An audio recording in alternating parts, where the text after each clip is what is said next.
It's my feel-good breakfast show.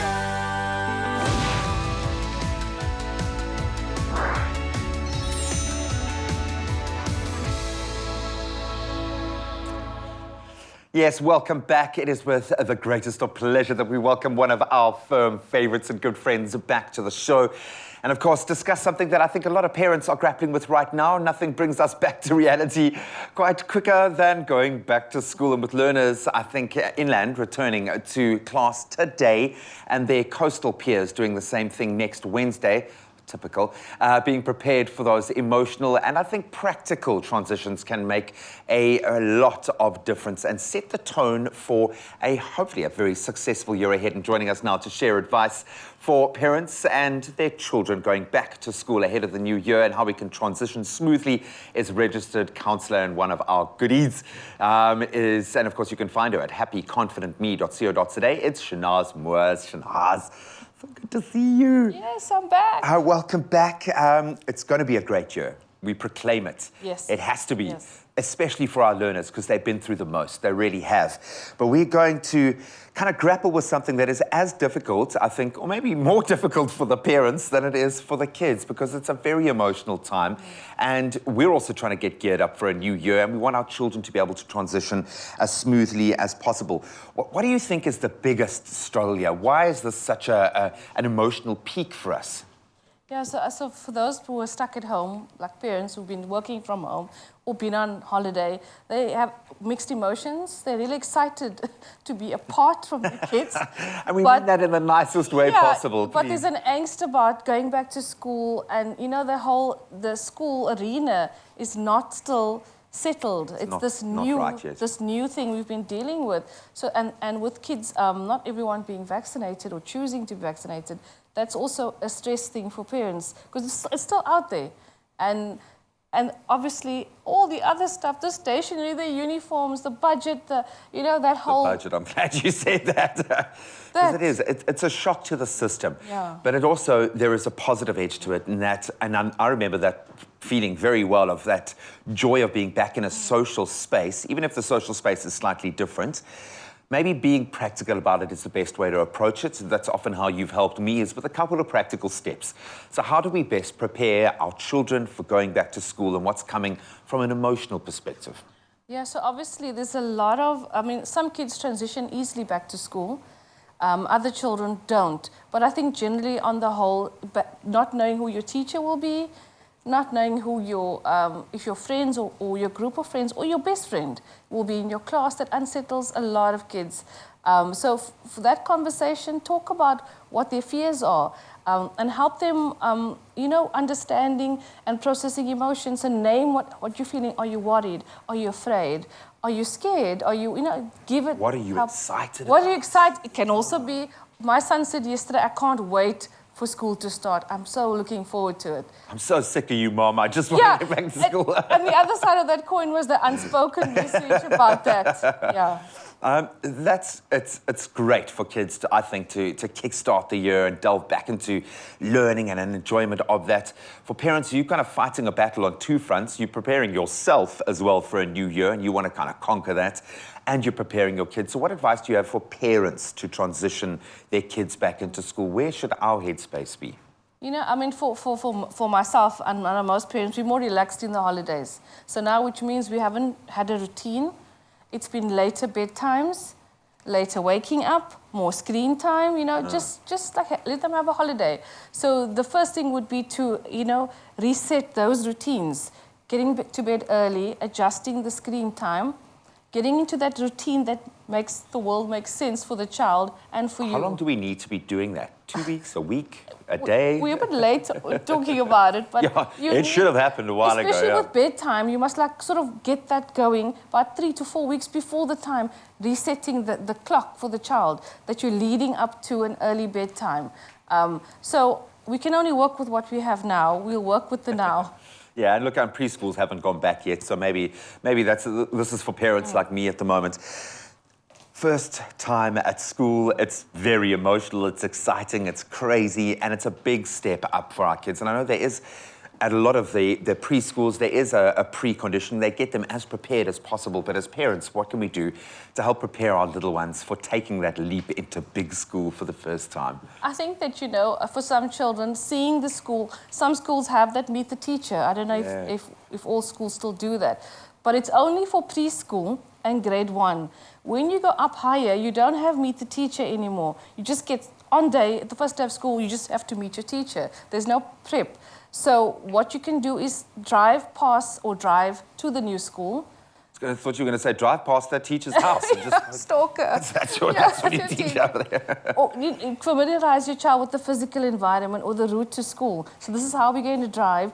Or if there's a lift club or, you know, that kind of thing. Just make it a bit more natural. Yeah, that because they've got anxiety about so many things. Let them, the route be, you know, and the safe become a safe space that they're going to the place. Start familiarizing it. Absolutely love that. And that means you and the children start getting used to the new ideas, the new routines, and hopefully start getting excited about the next chapter in their lives. Shenaaz is not going anywhere. We're going to continue, hopefully prepping you to get back to schools. And we're certainly wishing all the parents and the young'uns out there that are going back to school all the best of luck. This is going to be your year.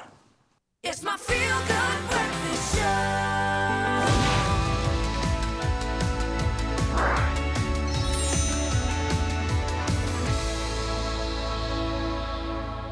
Welcome back. Yes, you're still live with your Feel Good Breakfast Show as we continue to chat about going back to school with our parents and our little ones. If you are still watching, a very exciting time indeed. And we're back with our registered counsellor from happyconfidentme.co.za, Shenaaz Moos. And we are delving into more advice on how parents can help their children get the school year started smoothly. That's what we want, a smooth transition. Now, it's going to be emotional. It's going to be a little bit crazy, but there are ways that we can prepare ourselves. Let's look at the bigger picture now, the calendar. We've chatted about this before. How do we go about setting up a calendar for the year? What should be on it? What sort of things? How much detail do we need? And how early should we get this kind of bigger picture of the year locked down? So, I mean, I've already entered the first day of school last year already. Yeah. And the terms, when the school notifies you, so it's digital. In my case, I choose a digital one that's shared with the family. So important dates, school events, things that will impact generally. So my husband is on it, so sometimes he's got to know what's going on. So include anyone who is involved in your child's care, fetching, dropping, who gives you support, so that they know when things change on the school calendar. So school events, anything, school meetings. So you're caught by surprise. Yeah, because there's planning. What you need for this, for any year as a working parent, is planning to be there at school things. This, I suppose, feeds into a bigger system. And as parents, you've got to juggle a lot of balls. And I know you're not a financial expert and that you were looking at the emotions, but money is an emotional buy-in as well. But how do we go about creating the best system? Because every family works differently. We all have different ways of approaching life. How do we go about creating the right system? Because there will be money attached to that school trip. We're going to have to have a bigger picture that we ourselves are fully aware of. How do you suggest we approach building the right kind of system for ourselves? Yeah, so, I mean, it depends. I suppose the more kids you have, the more hectically your system would need to be in place for you to find some calm and clarity. So if there's a desk anywhere in the house, right, then you have little, like in an office, you would have those little trays. So have your kids each have a tray where things are important. So, yeah, so like forms and things that need to be signed, or money that needs to be given, or whatever. So you have two like an inbox and an outbox, but for schools, the school projects and things, and school urgent things. So each child comes home and has to put, that's the part that you will struggle with, because as easy it is for you to create a system, you haven't trained your child or explained to them the importance of it and how it will support everyone. Instead of, as they're leaving, Mom, I need 100 Rand for, and you're like digging in all your coins. If you know that before the time, bank, yeah. So that it's for that. So you don't have that panic in the mornings. Before the morning comes, you've set out all the forms and whatever needs to be signed the night before. So that's why you do a system. And we all have a system that works for us. So tweak it, but make it work for you. I get that.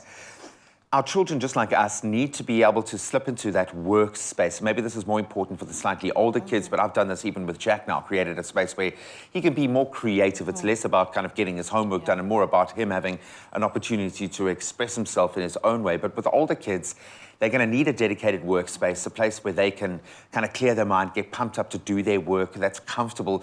How do we go about prepping with them that dedicated workspace and getting them kind of ready to gear up for the year so they can be productive as well?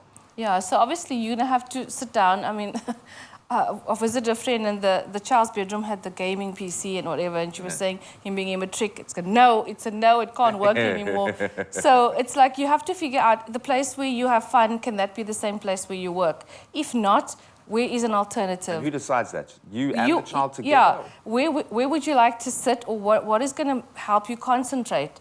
And it's not always about buying new furniture, it's about working with what you have. For sure. And giving this child that when they sit down into this space, they know this is my concentration space. And then when I go back to my room again or I'm sitting by my thing, I can play. I love that. And I mean, I went as far as painting Jack's little desk with black paint so that he can draw chalk on it safely. So and I've told him, this, don't draw on the walls. You've got a place now. You can draw. We've painted a back strip on his wall.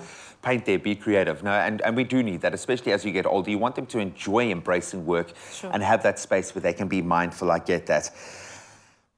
You speak about a support structure. What's the best way that we can prep and connect with the coaches? Do we need to do that? The teachers, how far do we as parents need to go to connect with our support structure at school and maybe extracurricular activities to make sure that that network is there, that our child has that safety net? Yeah, it's nice to be able to know who's involved with your child and create a form of communication that the teacher and the coaches and anyone involved is okay with. Not where you start this link of communication that you bombard them with questions. It must be an agreed upon. Because you're one of 30 parents that they and you all want the same outcome. So we all want to be there as much as we can, and they are involved in that process as well. Reach out, but don't be a nuisance and enjoy the process, most importantly. Shenaaz, thank you so much. So good having you back on the couch for a brand new year. Hopefully you will be able to embrace this brand new year now, and your child will be happy and confident going back to school. Despite, yes, we know the craziness that is still there, but this is an opportunity for you to shine. So go enjoy and good luck.